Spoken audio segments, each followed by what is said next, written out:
मंगलाचरण। नमो अरिहंताणं नमो सिद्धाणं नमो आयर्याणं नमो वज्रायाणं नमो लोहे सव्यसाहुरम्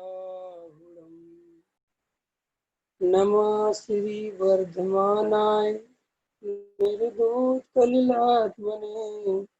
सालोकानां त्रिलोकानां यद्विद्यादर्पणाय ते आत्मज्ञान ही ज्ञान है। शेष सभी अज्ञान विश्व शांति का मूल है। वीतराग विज्ञान वीतराग विज्ञानी तीन लोक में सार। वीतराग विज्ञान का घर घर हो प्रसार। आत्मा का उपाय प्रज्ञा छेनी है, इस पर अपनी चर्चा चल रही है। कल निपुण पुरुष की चर्चा की थी हमने कि निपुण पुरुष कौन है। अब उसी को क्रम में आगे बढ़ाते हुए गुरुदेव कहते हैं कि प्रज्ञा छेनी कैसे चलानी चाहिए। तो कल तो चर्चा इस पे थी कि प्रज्ञा छेनी चला कौन सकता है। कल चलाने वाले की चर्चा थी कि कौन चला सकता है, कैसा होना चाहिए चलाने वाला। तो कल अपन ने देखा था कि जो अपने को कर्म के उदय से डरता है, प्रतिकूलताओं से डरता है, संयोगों की प्रतिकूलताओं से डरता है, पाप के उदय से डरता है, भवों की चिंता में लगा हुआ है, तो श्री गुरु कहते हैं कि ऐसा व्यक्ति पुरुषार्थहीन है, वो नहीं चला सकता प्रज्ञा छेनी। प्रज्ञा छेनी के लिए निशंकित होना चाहिए, अपने स्वरूप का लक्ष्य होना चाहिए। कर्म के उदय की चिंता जिसे सताती हो वो नहीं, जिसे एकमात्र स्वभाव की प्राप्ति का ही लक्ष्य हो। तो इस पर अपन ने चर्चा की थी। अब उसी क्रम में आगे कहते हैं, सावधान होकर कोई भी कार्य हम करते हैं तो सावधानी पूर्वक करना चाहिए। इस सावधानी का अर्थ है कि बेहोश में नहीं करना चाहिए, क्योंकि हम जितने भी कार्य करते हैं वे सारे कार्य कहीं ना कहीं बेहोशी में कर रहे हैं, क्योंकि हमें उनको करने की आदत पड़ गई है। बार बार रोज रोज रिपीटेशन करते हैं, तो धीरे धीरे कोई चीज जब हम रिपीट करते रहते हैं, बार बार करते, फिर हमें ध्यान ही नहीं रहता और वो काम वैसे हमारी दक्षता हो जाती है। कोई गाड़ी चलाता है, शुरुआत में जब गाड़ी चलाता है तो उसकी अलग होता है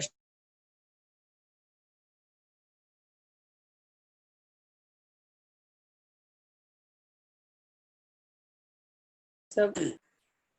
आवाज नहीं आ रही क्या?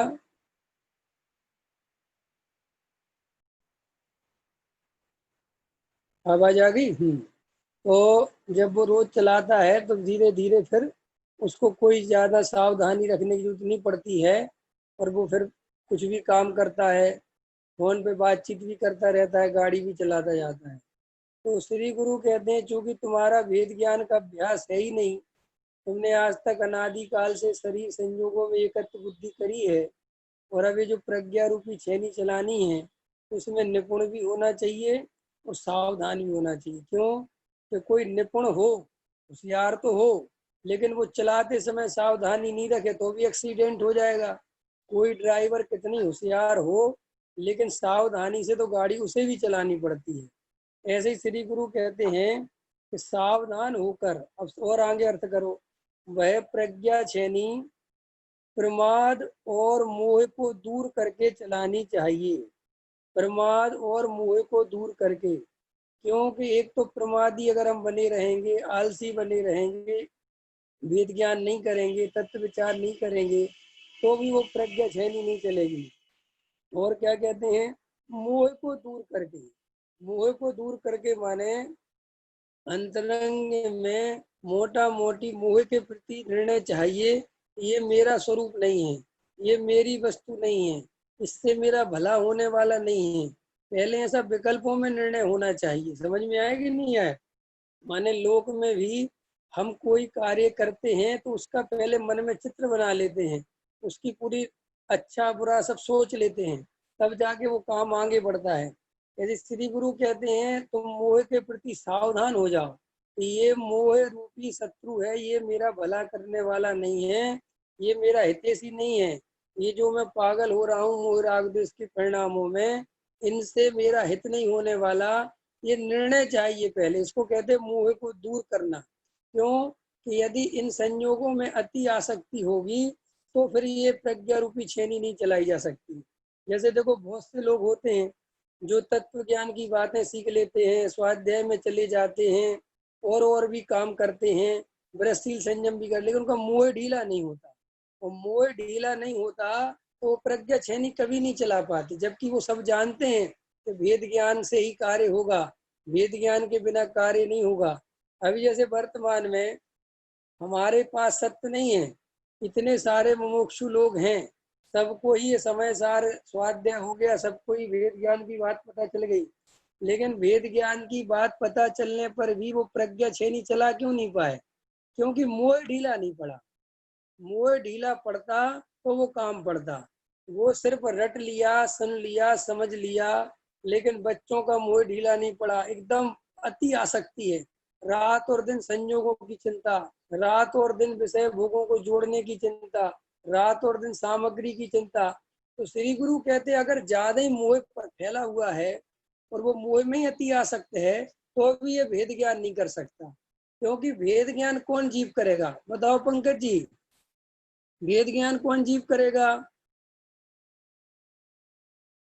भेद ज्ञान वो ही जीव करेगा जिसको ये निर्णय हो जाए कि ये मोह राग देश संयोग इनसे सच्चा सुख आने वाला नहीं है, इनमें मुझे शाश्वत सुख नहीं मिलने वाला, इससे मेरी जो है अंतर की तृप्ति होने वाली नहीं है, और ये पर्याय नियम से छूटने वाली है। ये संयोग सदा काल नहीं रहेंगे, चाहे बेटा हो, चाहे पत्नी हो, चाहे मकान हो, चाहे माँ बाप हो, चाहे भाई बहन हो, चाहे समाज हो, चाहे मंदिर हो, चाहे कुछ भी हो, ये सब संयोग है और ये सब संयोगी भाव हैं। ये निर्णय चाहिए, क्योंकि अगर ये भी हमारा निर्णय नहीं होगा तो हम वेद ज्ञान करेंगे ही क्यों? हम वेद ज्ञान करेंगे किस लिए? जैसे दुनिया में अगर कोई व्यक्ति व्यापार करने जाता है तो व्यापार करने के पहले ये निर्णय होता है कि व्यापार करूंगा तो सुखी हो जाऊंगा। संजय भैया, संजय जी कहाँ ध्यान है? हैं? यहाँ देखो। हाँ, क्या कहते हैं, एक व्यापार भी करने जाता है कोई, जैसे हम 10वीं क्लास पढ़ते हैं, 12 क्लास पढ़ते हैं, तो उस समय जब हम पढ़ते हैं ना ध्यान लगा के, तो इसी टारगेट से पढ़ते हैं कि भैया अगर पढ़ाई लिखाई नहीं करी तो अच्छी नौकरी नहीं मिलेगी, कोई हमें पूछेगा नहीं, हमारे कोई काम नहीं बनेंगे, कोई अपनी लड़की नहीं देगा, शादी नहीं होगी। तो श्री गुरु कहते हैं कि वहां पर भी देखो पहले ही निर्णय है काम करने के पहले। तो जब वो निर्णय हो जाता है कि इससे सुख आएगा तो पुरुषार्थ भी वैसे ही जगता है। हम सबका पुरुषार्थ आज तक सच्चा वेद ज्ञान का नहीं जग रहा है, उसका मूल कारण क्या है? उसका मूल कारण ये है कि जैसे व्यापार से सुखी होऊंगा, अगर मेरे पास बहुत सारा पैसा होगा तो मैं निराकुल हो जाऊंगा, अगर मेरे पास खुद के 2-4 मकान होंगे, बड़ी बड़ी प्रॉपर्टियां होंगी, तो मेरे मेरे सुखी हो जाऊंगा, निराकुल हो जाऊंगा। ऐसे अगर मेरा बेटा बड़ा हो जाएगा तो मैं सुखी हो जाऊंगा, मेरा बेटा पढ़ लिख जाएगा तो मैं सुखी हो जाऊंगा। तो श्री गुरु कहते हैं कि जैसे वहां पर निर्णय है तो फिर पुरुषार्थ भी वैसे ही चलता है। ऐसे ही जीव को अगर ये निर्णय बन जाए कि सच्चा सुख तो मुझे अपने ज्ञायक भगवान आत्मा के आश्रय से ही मिलेगा, ये शरीर संयोग ये तो क्षणिक संयोग हैं, इनसे मेरा सुख मिलने वाला नहीं है, मैं इनसे न्यारा तत्व हूँ, ये भेद ज्ञान मुझे करना ही है। अगर मैंने भेद ज्ञान नहीं किया तो मुझे शाश्वत सुख नहीं मिलेगा। ऐसा निर्णय जिस जीव को बनता है तो श्री गुरु कहते हैं कि वो उसका मोह दूर होता है, फिर वो प्रज्ञा छेनी चलाता है। ख्याल में आ रही सुबोध जी बात? माने ये प्रज्ञा छेनी चलाने की बात श्री गुरु कहते हैं कि तुमने आज तक प्रज्ञा छेनी चलाई क्यों नहीं? तो श्री गुरु कहते इसलिए नहीं चलाई कि अभी यही निर्णय नहीं बन पाया कि प्रज्ञा छेनी से सुख होगा। ख्याल में आ रही विवेक जी ये बात? देखो बात सरल है, ऐसा लगता है कि हमने सुनी हुई है, लेकिन ये बहुत कठिन बात है। ये अगर गले से उतर जाए तो जीव आज ही वेद ज्ञान कर लेंगे, हम सब अभी वेद ज्ञान कर लेंगे। हम वेद ज्ञान क्यों नहीं करते, समझ रहे ना? जैसे देखो मैं आपसे एक उदाहरण देता हूँ। आपको रात को आप 11 बजे सो गए और आपकी हल्की सी नींद भी लगने लगी, लेकिन इतने में आपको ध्यान आया कि मैंने 25,000 रुपये की कलम नहीं चलाई और वो माल दे दिया है और उसको बिल भी भेज दिया और 25,000 रुपये की भूल रह गई है। ऐसा आपको नींद में ध्यान आया तो देखो कितना पुरुषार्थ जगता है लोगों का। लोग उठ जाते हैं, उसी समय मोबाइल में लिख लेते हैं अथवा उसके खाते में लिख देते हैं या उसी समय मैसेज कर देते भैया 25,000 रुपये रह गए हैं। तो श्री गुरु कहते हैं कि ये तुम्हारा पुरुषार्थ कैसे जग गया, ये तुम एकदम इतनी ज्यादा उठ के कैसे बैठ गए कि 25,000 रुपये का नुकसान समझ में आता है कि बहुत भारी है। एक जरा सी 25,000 रुपये कलम नहीं रहेगी तो 25,000 रुपये चले जाएंगे। श्री गुरु कहते हैं कि जब वेद ज्ञान में प्रमाद क्यों हो रहा है, ये वेद ज्ञान में असावधानी क्यों हो रही है, क्योंकि तुम्हारा मोह ऐसा कह रहा है कि सुख तो पैसे से मिलेगा, वेद ज्ञान से मिले कि नहीं मिले वो छोड़ो, लेकिन पैसे से जरूर मिलेगा। तो समझ में आई कि नहीं आई बात? अब रिजल्ट समझ में आया क्या है? तुम्हें लगता है बेटे कि वेद ज्ञान से सुख मिलेगा? क्या भी लगता है कि कैरियर अच्छा बनेगा तो मिलेगा? घबरा हो ना, तो उसको क्या मतलब? जब तक आत्मज्ञान नहीं होता सच्चा, तब तक ऐसे ही सब सोचते हैं। तो श्री गुरु कह रहे हैं कि तुम्हें ये मोह तो दूर करना ही पड़ेगा। माने मोह के पहले मोह दूर करा रहे, समझ रहे हो कि नहीं समझ रहे हो? मोह के पहले मोह दूर करा रहे हैं। अगर मोह के पहले मोह दूर नहीं होगा तो बात समझ में करोगे क्यों वो पुरुषार्थ? पहले मुझे ये तो समझ में आना चाहिए कि आत्मा के अनुभव के बिना मेरा सच्चा सुख उत्पन्न नहीं होगा और आत्मानुभव वेद ज्ञान के बिना नहीं होगा। तो वेद ज्ञान करने का पुरुषार्थ अपने आप जगेगा। तो ये जो श्री गुरु कहते हैं कि मोह और प्रमाद जो सता रहा है वो इसलिए ही सता रहा है कि तुम सावधान नहीं हो। क्यों? क्योंकि तुम्हें इसमें कहीं से भी अंतरंग में सुख दिखाई नहीं देता। चलिए और देखो क्या कहते हैं। यदि एक क्षण भी सावधान होकर चैतन्य का अभ्यास करे तो अवश्य ही वेद ज्ञान और मोक्ष प्राप्त हो जाए। देखो एक क्षण की बात कर रहे हैं, कितने क्षण की बात कर रहे हैं?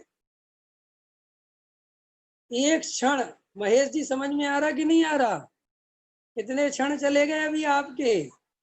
60 साल के तो हो गए 60 से ऊपर के हो गए। तो श्री गुरु कहते हैं कि इतने क्षण चले गए और तुमने एक क्षण भी वेद ज्ञान का हृदय से अभ्यास नहीं किया। वेद ज्ञान की बातें तो सुनी 20 साल से 25 साल से, लेकिन हृदय भर के वेद ज्ञान नहीं किया। हो जैसे अपन लौकिक कार्य हृदय भर भर के करते हैं क्योंकि वहां में सुख दिखाई देता है। श्री गुरु कहते हैं कि तुम्हें आत्मा में सुख दिखाई देता तो तुम आत्मा की भी पकड़ वैसी करते जैसे संयोग की करते हो। देखो लोगों के यहाँ संसार में अगर बेटा नहीं हो तो किसी के 2 बेटी हो जाए 3 बेटी हो जाए तो देखो कितनी लोग में उसकी चिंता करते हैं, अरे तेरे बेटा नहीं है, तेरे बेटा नहीं है, बेटा तो बहुत जरूरी है। तो वो बेटा बेटा की चिंता सताती है। श्री गुरु कहते हैं जबकि वो बेटा कोई सुख का कारण ही नहीं है, कोई उससे लेना ही देना नहीं है, फिर भी संसारी जीव को वहां दिखता है तो वहां रात और दिन चिंता करता है। लेकिन यहाँ पर वेद ज्ञान से सुखी होऊंगा और अगर वेद ज्ञान नहीं होगा तो क्या होगा, ऐसी चिंता नहीं सताती। इसलिए पहले में पहले निर्णय ये चाहिए कि वेद ज्ञान के बिना मैं सुखी नहीं हो सकता। जैसे हम एक उम्र में शादी के बिना सुखी नहीं हो सकते, व्यापार के बिना सुखी नहीं हो सकते, पैसे के बिना सुखी नहीं हो सकते, नौकरी के बिना सुखी नहीं हो सकते, मकान के बिना सुखी नहीं हो सकते, जबकि इनसे सुख का कोई संबंध नहीं है। सुख का संबंध है कि नहीं? सुख मिलता है इनसे कि नहीं मिलता है? तो सुनो, अपने को चैतन्य नहीं मानते, अपने को ज्ञाय का अनुभव नहीं करते तो मोह हमें ये कहता है कि इनसे सुख मिल रहा है और इसी में पागल बना रहता है जी। तो देखो क्या कहते हैं, एक क्षण भी, एक क्षण लग जाए, देखो एक क्षण मांगा, एक क्षण तो अभ्यास करके करे तो अवश्य ही वेद ज्ञान और मोक्ष प्राप्त हो जाए। जो चैतन्य में सावधान है उसे कर्म के उदय की शंका कदापि नहीं होती। क्या कह रहे हैं?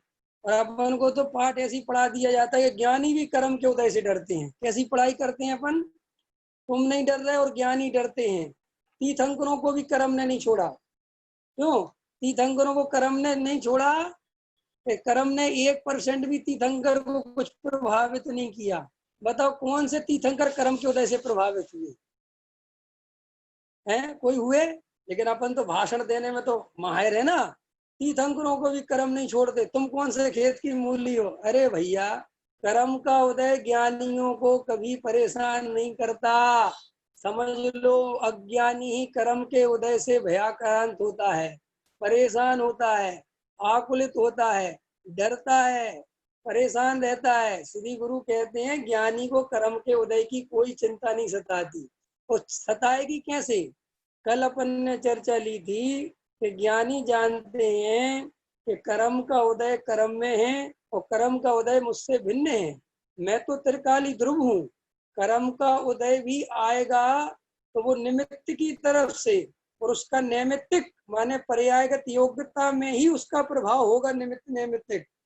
मैं तो जिस समय राग हो रहा होगा उस समय भी रागी नहीं होऊंगा। क्या कहा मैंने? जिस समय राग हो रहा है उस समय हम रागी हैं कि ज्ञानी हैं? ज्ञानी हैं। लेकिन कौन ज्ञानी है? जो ज्ञान का अनुभव करे राग के काल में। राग के काल में जो ज्ञान को ऊर्ध्व करे वो ज्ञानी, और राग के काल में राग को ऊर्ध्व करता है अज्ञानी।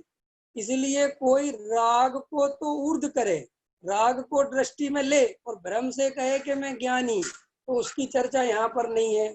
यहाँ तो उसी की चर्चा है कि वास्तव में जो हकीकत में ही क्या एक स्वभाव में तो रमा हुआ। इसलिए देखो होता क्या है, देखना बहुत ध्यान से।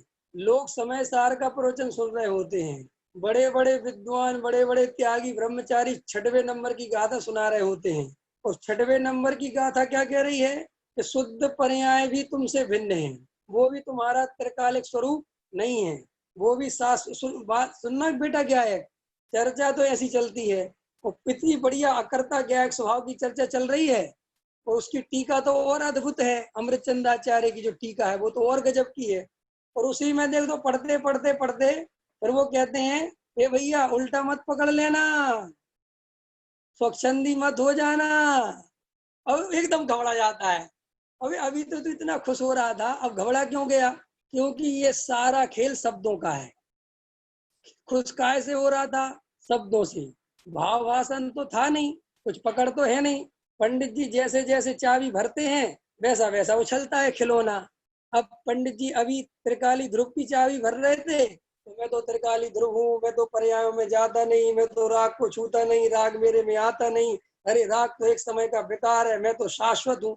अभी चाबी ऐसी भरी जा रही थी। कभी कभी तो गायक ऐसा होता है, जब हम प्रवचन सुनते थे स्मारक में, तो एक पंडित जी ने 1 घंटे तो गायक भाव समझाया, फिर दूसरे पंडित जी आए वे पर्याय समझाने बैठ गए। समझ गए ना? तो पहले तो खुश हो रहा था त्रिकाली ध्रुव सुन के, और फिर उनने पर्याय की चर्चा सुना दी कर दी। है नहीं? एक भजन गा दे दुख भरा कोई सा, मुझे तो आता जाता है नहीं है। अभी कैसे सुनाऊं मैं? है? तो तुमको कैसे कैसे कुछ कहते हैं नहीं, कथा बता ऐसे ऐसे ऐसे ऐसे अभी याद आ गया, ऐसे कर लो। सूरज सूरज चांद छिपे निकले ऋतु, फिर कर कर आवे प्यारी आयु ऐसी बीते पता नहीं पावे, जग में मरे अकेला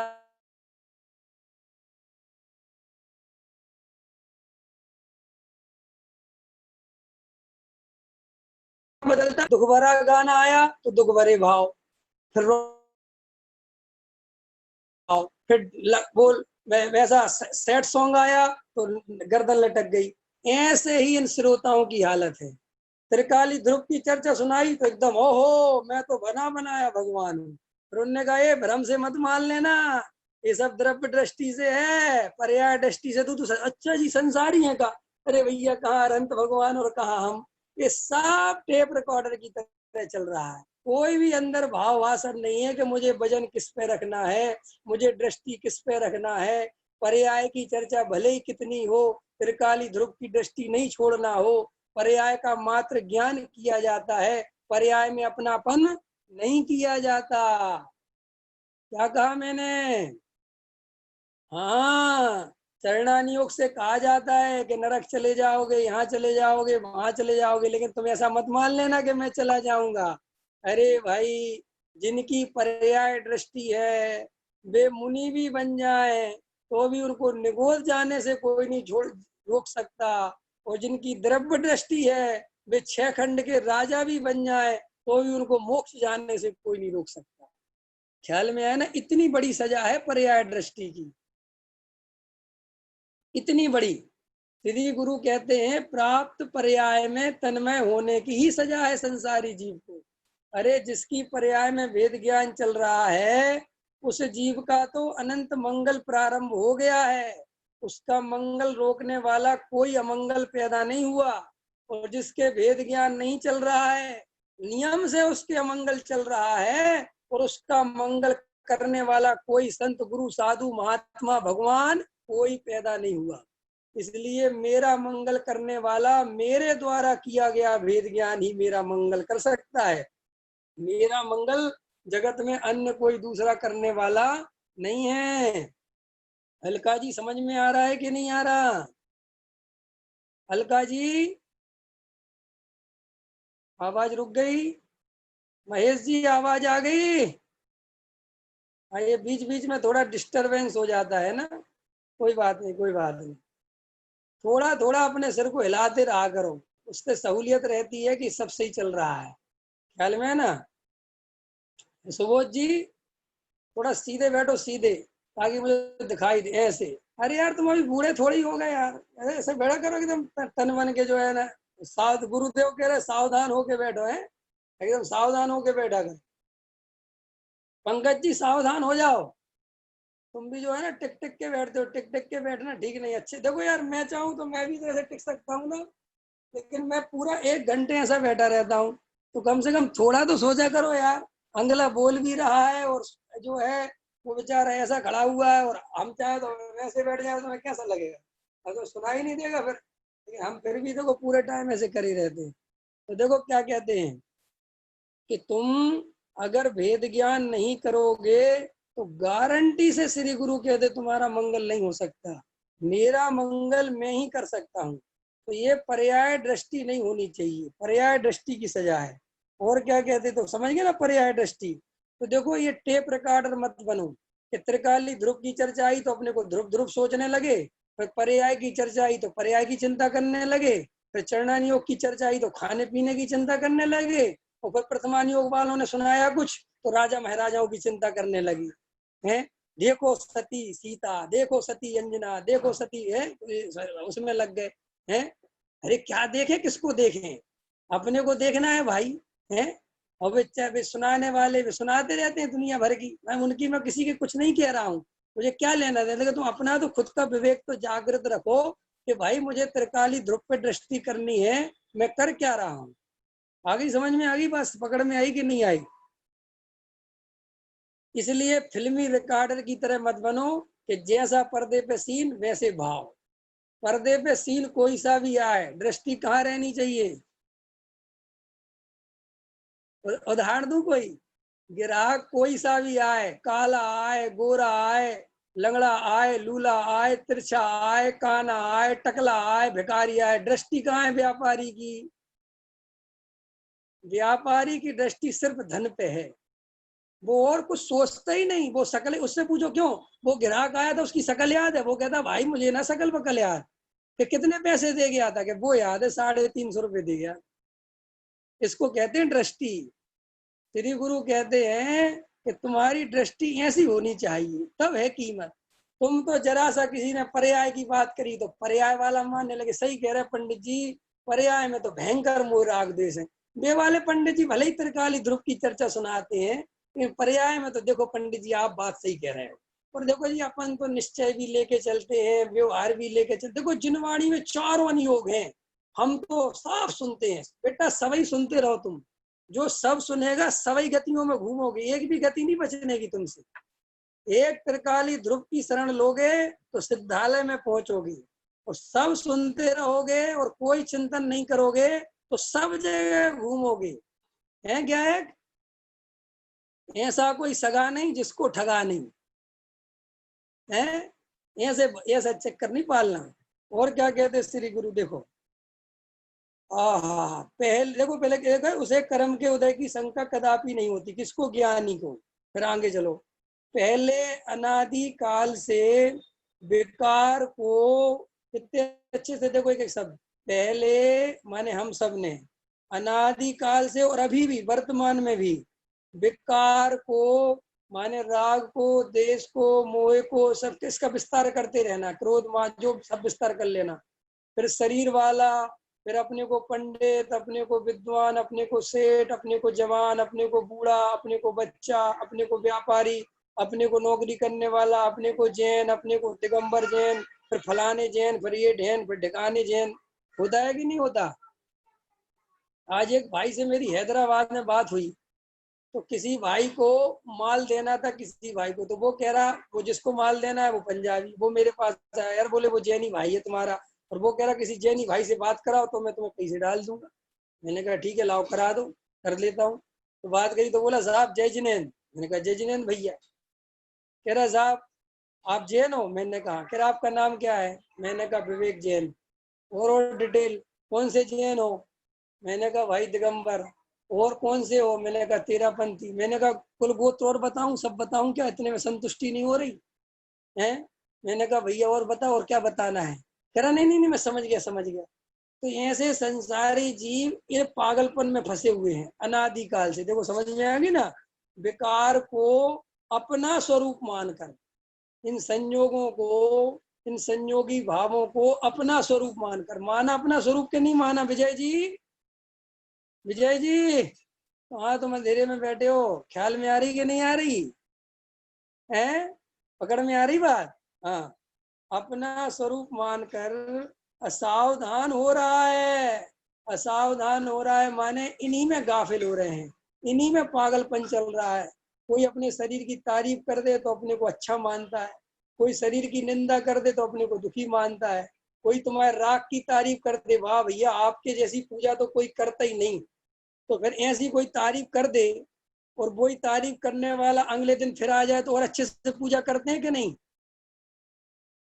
है। विवेक जी ऐसा होता है कि नहीं। गायक तुम बहुत अच्छा गाते हो, अब गायक कोई भार दे दिया, अब गायक और चिंता में, अब और अच्छा गाना है, और अब तो आज तो शास्त्री जी सामने बैठे तो अब तो इज्जत का सवाल है। तो श्री गुरु कहते हैं इनमें ही असावधान हो रहा है, इनमें ही पागल हो रहे हो। रात और दिन तुम्हें जो है, कभी कोई कुछ कहता है, कभी कोई कुछ कहता है, और तुम इसी के प्रभाव में रहते हो। ख्याल में आया कि नहीं आया। और देखो क्या कहते हैं, असावधान हो रहा था, उसकी जगह अब ये थोड़ी सी टोन बदल रही है। अब इसने तो भेद ज्ञान कर रहा है ना, तो उसकी जगह क्या होने लगा, पहले तो हम ये कर रहे थे, अब क्या हो रहा है, चैतन्य स्वरूप के लक्ष्य से सावधान होकर, चैतन्य स्वरूप के लक्ष्य से, पहले तो ये निर्णय बना कि भाई मैं चैतन्य हूँ, फिर चैतन्य का लक्ष्य किया कि मैं ज्ञानमयी वस्तु हूँ, ये जड़ पदार्थ में नहीं, जड़ पदार्थ मेरे में नहीं, ये राग देश विकार वर्जित, ये मेरे स्वरूप में नहीं, इनकी वर्जना है, ये मेरे में नहीं आते। ऐसा स्वरूप का लक्ष्य जिसने लिया, और सावधानी पूर्वक करते सुबोध जी, प्रमाद में नहीं, आलस में नहीं, अरुचि से नहीं, सुन सुन के नहीं, क्षयोपम से नहीं, शब्दों से नहीं, भाव वासन पूर्वक, निर्णय पूर्वक, तीव्र रुचि पूर्वक, लक्ष्य से सावधान होकर विकार का लक्ष्य छोड़ दिया। किसका लक्ष्य छोड़ दिया अनुरंजन जी, किसका लक्ष्य छोड़ दिया। पंकज जी ख्याल में आ रहा कि नहीं आ रहा। विकार का लक्ष्य छोड़ दिया, छोड़ा कि नहीं छोड़ा, अभी छोड़ा कि नहीं छोड़ा। परीक्षा भी साथ के साथ होगी, बेकार का लक्ष्य छोड़ा कि नहीं छोड़ा? साहब छोड़ रहे हैं हम, आप कह रहे हो तो छोड़ दे रहे हैं, 1 घंटे बाद वापस बेकारी अनुभव कर लेंगे, ऐसे नहीं चलेगा। भाव भाषण पूर्वक अंदर में जचनी चाहिए, अंदर में वो बात दिखनी चाहिए।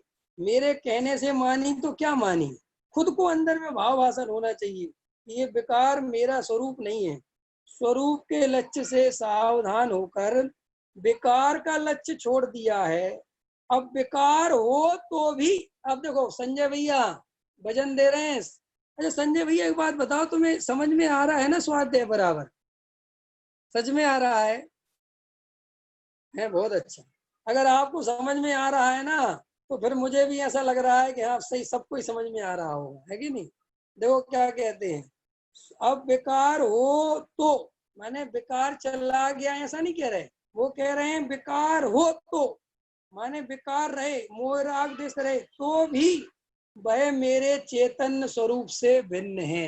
ये है प्रज्ञा छेनी, ये चलाई उसने प्रज्ञा छेनी कि विकार वर्तमान पर्याय में दिखाई दे रहा है। वर्तमान पर्याय में दिखाई दे रहा है ज्ञप्ति विकार है बेटा, वर्तमान पर्याय में। फिर भी विकार नहीं देख के किसको देख रहे हैं? निर्विकारी ज्ञायक को। ये है वेद ज्ञान की कला। पर ये कला आ जाए तो बस ज्ञान ही है। इसके लिए कहीं जंगल फंगल जाने की जरूरत नहीं है, कुछ करने की जरूरत नहीं है। ये सिर्फ ज्ञान की कला है, ये देखने की कला है। क्या है कला? कलाकार समझते हो कि नहीं? कलाकारी किसे कहते हैं? कलाकारी इसे कहते हैं, जैसे अपन कहते हैं ना इस फिल्म के कलाकार हैं, पहले चलता था ये सब, है ना, इस फिल्म के कलाकार हैं, है ना, ये फलाने कलाकार। कलाकार माने कि वो आपके सामने ऐसी कला प्रस्तुत करेगा कि आपको वो रियल में लगेगा, वो आपको ऐसा दृश्य दिखाएगा, वो रोएगा नहीं अंदर से, वो रोता हुआ दिखेगा। श्री गुरु कहते हैं ये ज्ञान की कला है। कि क्या कला है ज्ञान की? कि राग होगा, क्रोध मान माया लोभ होंगे, और ये ज्ञान उसको भिन्न करके ज्ञान स्वभाविक त्रिकाली ध्रुव को देख लेगा। ये ज्ञान की कला है, ये सम्यक ज्ञान कला है। और ये कला जिसको आ जाए, श्री गुरु कहते बस उसके आनंद की तुम कल्पना नहीं कर सकते। फिर वो अपने को दीनहीन अनुभव नहीं करता। फिर उसके एक पर्याय में जो एक आनंद का क्षण आता है, जो मंगल होता है, जो एक प्रसाद मिलता है, जो एक अनुभूति मिलती है, जो एक रिलैक्सनेस आती है, वो एक अलग ही है, अद्भुत ही है। सारी चिंताएं खत्म हो जाती हैं एक क्षण के आनंद में। देखो भाई, ये ज्ञायक माने मैं, मेरा स्वरूप कितना बलवान है, इतना बलवान है, इतना बलवान है, इतना बलवान है कि क्षण भर के लिए उसकी दृष्टि करी तो अनंत काल का मिथ्या खत्म हो जाता है। क्या गजब की बात, इतनी गजब की ताकत है उसमें। पागलपन के दौरे खत्म हो जाते हैं, पर्याय बुद्धि छूट जाती है, देह बुद्धि छूट जाती है। शास्त्रों में जिसकी चर्चा रात और दिन चलती है, मुनिराज जिसके आश्रय लेते हैं, सिद्ध भगवान जिसके आश्रय लिए बैठे हुए, अनंत भगवान, सारे के सारे ज्ञानी जिसके गीत गाते हैं, वो क्षण भर में खेल हो जाता है, उस दृष्टि प्राप्त हो जाती है। जो जीव इस तरीके से काम करता है, जिस प्रोसेस से चर्चा चल रही है, अब बेकार हो तो भी वह मेरे चैतन्य स्वरूप से भिन्न है। इस प्रकार सावधान होकर आत्मा और बंध के बीच प्रज्ञा रूपी छेनी चलानी चाहिए। ख्याल में आया ना? देखो भाई, ये ख्याल में आने की बात तभी है जब अंतरंग से तुम्हें वास्तव में वेद ज्ञान से सुख होगा। ये अनुभव में आने लगे कि संसार में कहीं पर भी सब कुछ करके देख लिया, वो सुख नहीं मिल रहा जो सुख वास्तव में मुझे चाहिए। क्षण भंगुर पंच इंद्री के विषय भोगों में, संयोगों में, इनमें सुख मिलता तो है, फिर भी आकुलता बनी रहती है, क्योंकि वो मेरा वास्तविक सुख नहीं है। इसलिए हमारा मन, हमारी सारी शक्तियां, आत्मा बता रहा है कि तू जहां से सुख खोज रहा है वहां से मैं सुखी होने वाला नहीं हूँ, चाहे कुछ हो जाए। इसलिए जीव बार बार ऊब जाता है, संयोगों से ऊब जाता है, विषय भोगों से ऊब जाता है, धन पैसे से ऊब जाता है। क्यों? क्योंकि वहां आत्मा का वास्तविक सुख नहीं है। ख्याल में आ गया? नहीं समझ में आ गई बात? अब देखो क्या कहते हैं, इस प्रकार सावधान होकर आत्मा और बंद के बीच प्रज्ञा रूपी छेनी चलानी चाहिए। ये बंद हो गया मोह राग देश के परिणाम, और त्रिकाली ध्रुव जो है वो आत्मा हो गया। आत्मा माने क्या लेना है यहाँ? त्रिकाली ध्रुव ज्ञायक भगवान आत्मा। ख्याल में आया कि नहीं आया? और क्या कहते हैं? किसी के बीच प्रज्ञा रूपी छेनी चलानी चाहिए। हम किसके बीच में चला रहे हैं? पुण्य और पाप के बीच में। पुण्य अच्छा है, पाप बुरा है। पुण्य अच्छा है, पाप बुरा है। दया दान पूजा भक्ति अच्छे हैं, व्रतशील संयम अच्छे हैं, हिंसा झूठ चोरी कुशील बुरे हैं। हम इनमें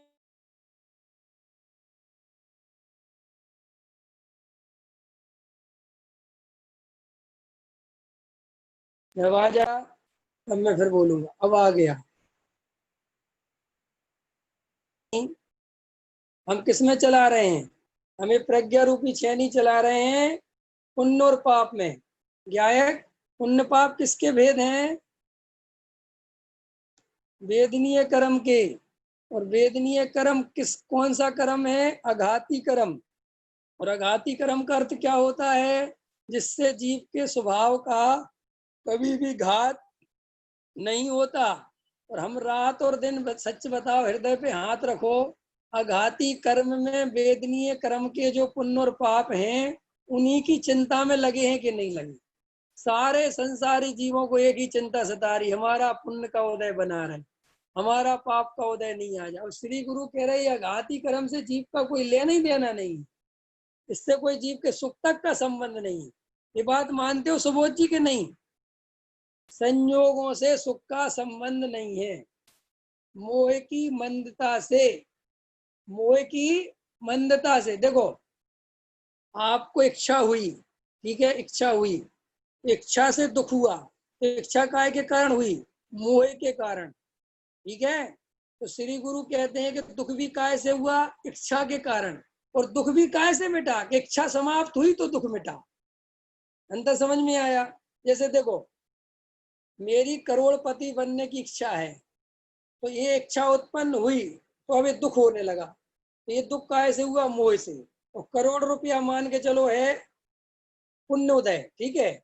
अब वो पुण्य का उदय आया और मैं 1 करोड़ रुपए वाला बन गया, लेकिन श्री गुरु कहते कि उसी समय 2 करोड़ की इच्छा हो गई, तो वो 1 करोड़ तुम्हें सुखी नहीं बना पाया। इससे सिद्ध हो गया कि पुण्य का उदय सुखी नहीं बनाता। वो तो इच्छा मिटती है तो जीव को सुख लगता है कि सुख हो गया। वो भ्रम से क्या मानता है कि जे पदार्थ मिल गया इसलिए सुखी हो गया, जबकि पदार्थ से सुख नहीं हुआ। वो इच्छा मिटी उस काल में तो दुख मिटता हुआ दिखा। तो श्री गुरु कहते हम इसे दुख मिटा हुआ क्यों नहीं मानते? क्योंकि इच्छा ये पूरी होगी नहीं और उससे बड़ी द्वारा तुरंत दूसरी खड़ी हो जाएगी। तो दुख तो वैसे ही का वैसा बना रहा, दुख मिटा कहाँ पुण्य के उदय से? भैया गहरी बात है ये जो मैं कह रहा हूँ सुबोध जी। हमें ऐसा लगता है कि पुण्य के उदय से सुखी हो जाएंगे। पुण्य के उदय से सुख का क्या संबंध है बताओ? क्योंकि इच्छा जब तक हमारी मिटती है तब तक उससे प्रबल दूसरी इच्छा खड़ी होती है। तो श्री गुरु कहते उस पुण्य के उदय ने तुम्हें सुखी कहाँ किया, और तुम उसी पुण्य की भीख मांगते हो रोज और पुण्य मिल जाए। और जितना हमें पुण्य का उदय आता है, सही बात बताओ, इच्छाएं घटती हैं कि बढ़ती हैं? हैं? इच्छाएं घटती हैं कि बढ़ती हैं? बढ़ती हैं भाई साहब, घटती नहीं है।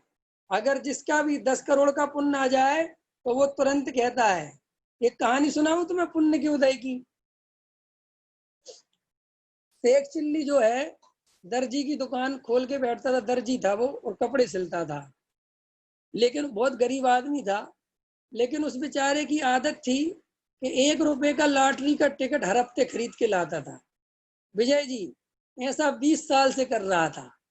कितने साल से कर रहा था? 20 साल से। और एक दिन 20 साल में ऐसा दिन आया कि उसकी लॉटरी का टिकट लग गया और उसको 1 करोड़ रुपया मिल गया। तो वे जो दुकानदार थे, मैंने जो लॉटरी वाले थे, वो उसके 1 करोड़ रुपया देने आए। तो वो कहता है सच में लग गया क्या? बोले हाँ। तो उसकी छोटी सी दर्जी की दुकान थी, कपड़े सिलता था। उसने ताला लिया, ताला डाला दुकान में और कुएं में चाबी फेंकी और 1 करोड़ रुपया लेके जो है सप्त व्यसनों में लग गया। वह जो काम नहीं करे थे वो सारे काम में लग गया, शराब के ये लो वो लो, सब दुनिया भर के काम जो हो सकते वो किए। 1 साल में 1 करोड़ रुपया खत्म हो गया। खत्म हो गया, उसको लगा यार अच्छा हो गया भैया, नरकों से बचे। आया अपनी कुएं में उतरा, चाबी वाबी निकाली बेचारे ने कुएं से, जंग बंग लगा, ताला अपना किया, खोली, अपनी दुकान जमाई और चालू हो गया। लेकिन उसकी आदत फिर भी नहीं बदली। फिर वो लॉटरी का टिकट लेने जाता, हर हफ्ते लेके आता, और वो सोचता नहीं था कि टिकट लगे कि नहीं लगे, लेकिन लेना था। 2 साल बाद फिर लग गया उसका लॉटरी का टिकट 1 करोड़ का। तो वे 1 करोड़ रुपया देने फिर आ गए। उसने पता क्या कहा, ओ माई गॉड, इतना ज्यादा अन्याय, नरक में मुझे फिर जाना पड़ेगा, नहीं अब मैं नरक में नहीं जा सकता। क्या कहा उसने, अब मैं दोबारा नरक में नहीं जा सकता, मेरी सुख शांति चली गई, मेरा शरीर भी चला गया, सब मेरी हालत खराब। ऐसे श्री गुरु कहते हैं कि पुण्य के उदय में तुम ऐसा क्यों मानते हो कि तुम सुखी हो जाओगे। अरे पुण्य का उदय तो और इच्छाओं को बढ़ाता है, और नई नई दिमाग चलवाता है, और सामग्री की ओर आकर्षित करता है। तो श्री गुरु कहते हैं कि ये पुण्य के उदय में जो तुमने पक्ष कर रखा है, पहले ये समझ लो कि ये तुम्हें सुखी नहीं कर सकता। तो प्रज्ञा छेनी, पुण्य और पाप के बीच में चलाना बंद करो। जो पुण्य और पाप में भेद करते हो, पुण्य और पाप में भेद ना करके, पुण्य और पाप तो एक ही चीज है, अलग अलग नहीं है। और मेरा क्या है, भगवान आत्मा इससे न्यारा है, इन दोनों के बीच में भेद करो। आ गई सुबोध जी समझ में बात। किसके बीच में भेद करना है आज से, पुण्य और पाप के बीच में नहीं, बंध और आत्मा के बीच में। किसके बीच में, बंध और आत्मा के बीच में, आश्रव और आत्मा के बीच में, है कि नहीं। आ गया, ख्याल में आ गया कि नहीं आ गया। तो आज से कर्म के उदय से डरोगे कि नहीं डरोगे, डरोगे कर्म के उदय से कि नहीं डरोगे, नहीं डरोगे कि अब कर्म के उदय से